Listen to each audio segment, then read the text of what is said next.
قُلت أطلع أتكلّم سريعًا كده. المستشار مرتضى منصور رئيس نادي الزمالك كان معزول، نزّل فيديو على صفحته بيتكلّم فيه عن الإشاعات اللي حصلت امبارح وأول، و وشوية أحداث تانية كده هنتكلّم فيها. بدايةً هنبدأ بتصريحات المستشار مرتضى منصور. بُصّوا يا جماعة، هنا دايمًا هنحترم كل الناس، بغض النظر عن أي حاجة بتحصل لازمًا نحترم كل الناس.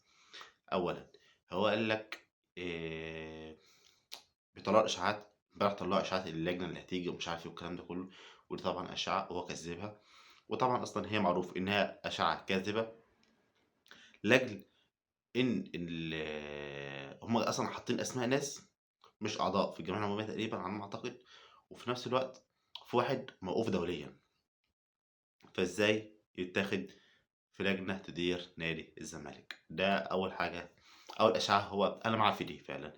تاني إشاعة إن هو ممنوع من دخول النادي والكلام ده كُلّه. ده حقيقي، ولأ هو طلع إن هو ما فيش حاجة فعلًا ودخل النادي عادي، ومسك الحديدة برضه عشان يأكد لنا اللي هو بيحب الحديدة، فعادي يعني قشطة ما فيش أي مشكلة. تمام، تمام.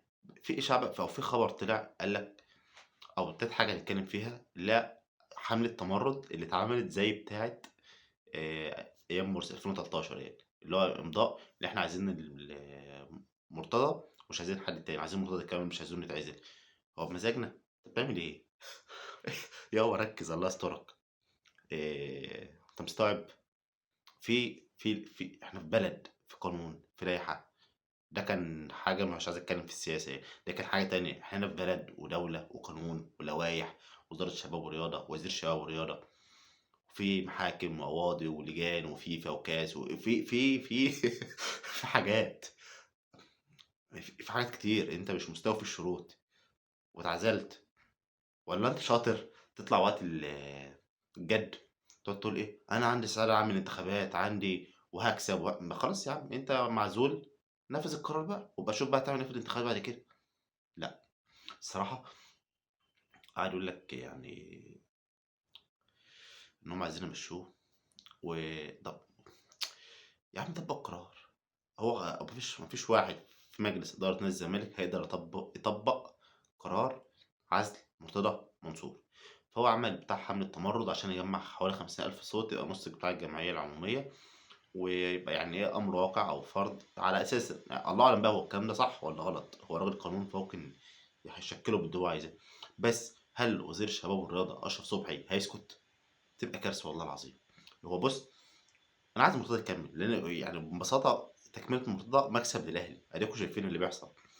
بس تبقى كارثة من حتّة اللوائح والأخلاق والقانون. بالمناسبة بتاعة اللوائح، كهربا عليه إيقاف 12 مباراة، تمام. الأهلي ده خد السِكَك القانونية عشان ووقّف العقوبة وقلل العقوبة والكلام ده كلّه. بس الأهلي إيه، في الأول والآخر ارتضخ أو رضخ للقانون. فين مرتضى بقى؟ اللي عمّال يقول لك ده في واحد عليه عقوبة ما اتعملتش، وفي واحد عليه مش عارف إيه. طب ما تبدأ بنَفْسك يا عم، ابدأ بنَفْسك. وأنت عليك عقوبة ما تنفّذها، أتأمرون الناس بالبر وتنسون أنفسكم. يعني أنت عمّال تتريق على كهربا أو تتريق على لجنة الانضباط أو غيره، اللي هم بيقوّسوا مثلًا مش عايزين يطبّقوا إيقاف كهربا، وجاي الناحية التانية تقول لأ أنا ما اتعزلش. خلاص يعني اللي بيته بالإزاز ما حدّش الناس بتطوب. فأنت دلوقتي يعني المفروض معزول وما طبّقش قرار العزل بتاعك، والّا أنت ما مشيتش يعني؟ فما تجيش بقى تتكلّم على الناس وكهربا ومش كهربا والكلام الساذج ده. ده كانت حاجة وطبعًا طلع بقى رجال الطايرة عشان في ماتش بكرة أهلي والزمالك نهائي الدوري بتاع الطايرة تقريبًا أو الكاس على ما يا دوري يا كاس يعني. هو طلع ياخد اللقطة، اللي هو بُصّوا يا جماعة عشان لو كسبوا لا قدّر الله يعني، يقول لك وجودي وهو طالع ياخد اللقطة من الآخر يعني. لمّا كنت تروح يا عم للطايرة بنات اللي خسروا، ده بسهل. كنت تروح لليد دولي، ده بكاس. كنت تروح سلة رجال، بنات، شباب، أطفال. كنت تروح دوري كرة قدم، كاس. أقول لك إيه تاني طيب؟ لأ، روح شباب في صالة الزمالك شالوه 2-1. كنت والله عايز أقول لك رُحت قبل شباب الأهلي، بس أنتم خدتوا 5-2. فهتروح فين طيب؟ ده بروح سباحة، الناس اللي هو قصدي كرة الماء بيغرقوا تحت، طب طب إيه؟ ده الزمالك السنة دي أقسم بالله الزمالك السنة دي كارثة. الزمالك السنة دي كارثة رياضية، ما فيش ولا لاعب، ما فيش بطولة خدها، ما فيش البطولة الوحيدة اللي خدها في الصالات هي بتاعة الطايرة رجال، ونايمين عليها وبيحتفلوا بقى كل يوم، غير كده ما خدوش أي حاجة اقتربت خالص. صلاة الفجر. اقتربت صلاة الفجر، الفيديو ده بيصور ساعة صلاة الفجر، مستنيين نصلي الفجر إن شاء الله وننام. ف طب احتفل بحاجة، لأ ما فيش، بس هو أنت البطل وبتاع ياخد الصورة وأنتم طالع لك كل شوية، فين المدير الفني بتاعكم؟ واقف جنب، فين المدير الفني بتاعكم؟ ما هو جنبك أهو مستشار، في ضهرك يا حبيبي. والله العظيم أنت رايح تاخد اللقطة، والّا أنت رايح تشجع، والّا رايح تعمل حاجة، ولا أنت عارف أصلًا اللعيبة، ولا أنت عارف ده داخل يسأل فين اللاعب اللي أخوه التوأم والّا فين، داخل مش حتى يعني مش محضّر، فاهم، طالع اللهوي. والله هنروح في داهية قريب أنا عارف.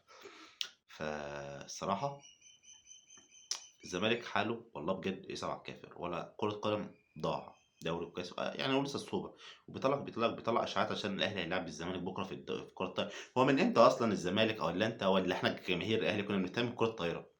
مش كانت طول عمرنا بنهتم بكرة القدم وكرة اليد، استغنينا عن كرة اليد، فأنتم خلاص جيتوا على كرة الطايرة. وثانية واحدة بتقول الست الوزيرة اتهم برضه من ضمن الحاجات اللي هو قالها، سيادة الوزير عمرو فاروق وهناء حمزة أنضف منك ومش عارف إيه. يا سيادة المستشار ده وزير سابق، وهو ما ادّالاش لحد، هو نزّل صورة لواحدة وهي منهكة كده من كتر التعب، بيقول لها أحسن ليبرو في مصر. إيه المشكلة يعني؟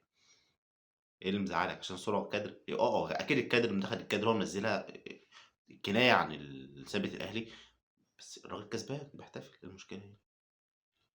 فمش عارف والله، مش عارف.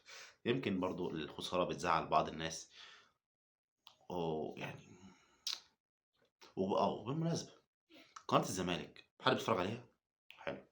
أنا لسه كنت فاتح قناة الزمالك على اليوتيوب من شوية، والله العظيم كلّها كلام عن الأهلي، كلّها تلقيح عن الأهلي، وأكتر قناة رياضية بتعمل فتنة في مصر، بتزوّد الفتنة أكتر وأكتر. يا جماعة المسؤولين في الدولة المفروض وزير الشباب والرياضة بيقول لك عايزين نهدّي الجو الرياضي ونهدّي التعصُّب وغيره وغيره.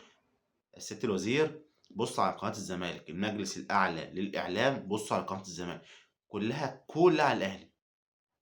والرعاية والبث واللي. هو سؤال بالمنطق كده، والله خالد غندور ده لو معاه فلوس وبيستثمر وهياخد رعاية، والّا هيوزّع هو معاه فلوس وهيشوف هيودّيها فين عشان يكسب منها، والله ما هيحطها في الزمالك، وده يمين اتحاسب عليه. يا جماعة ما تنسوش إن في يوم من الأيام أمّا جابوا مصطفى يونس في قناة الزمالك عشان بقى إنها تعمل بروباجندا وخايلة وكده، أمّا طلب زيادة في المرتب مشّوه. ف واللي أو الكلام برضه في نادي الزمالك لأجل المادة، ما فيش مادة والله ما هيطلعوا كلّهم، كل دول. ف كله قرف. برضه سيادة المستشار وضّح اتكلم قال لك إيه، الجمهور اللي بيروح وبيعمل فتنة وبيروح يشتم وبيزعّق في زي جمهور الأهلي اللي بيساندوه وبينفخوه، عايزين 50,000 خُد 100,000 وإحنا بنيجي نطلب حقنا ما بناخدش. هو أنت لعبت في أفريقيا وحد قال لك لأ يا عم؟ يا عم العب في أفريقيا خُد خُد 100,000 يا عم، خُد 200,000 إيه المشكلة؟ بس روح العب في أفريقيا. مش كلام وخلاص شحن الجمهور بيقول لك الجمهور بيشتم الفرق التانية، بيشتم الأمن. والله العظيم أنت عارف إن دُولة ناس قابضة. والحركات دي والله معروفة مين اللي بيعملها، بس مش هتعرف تثبت للأسف يعني. وآخر حاجة هاقولها يعني، هو اشمعنى أمّا حد بينتقد إدارة نادي الزمالك تطلع تقول الناس القبيضة، الناس اللي بتعمل، الناس اللجان، واللي. مش من حقنا إحنا بقى مرّة نقول اللي كانوا في المدرجات وشتموا، وخصوصًا ماتش فاركو ما كانوش لجان؟ أعتقد معروف والله مين اللي بيدفع، أو مين هدفه إن شعبية النادي الأهلي ما تظهرش في المدرجات كاملة، بس هنشوف يعني معروف. يالّا، سلام عليكم، مع السلامة.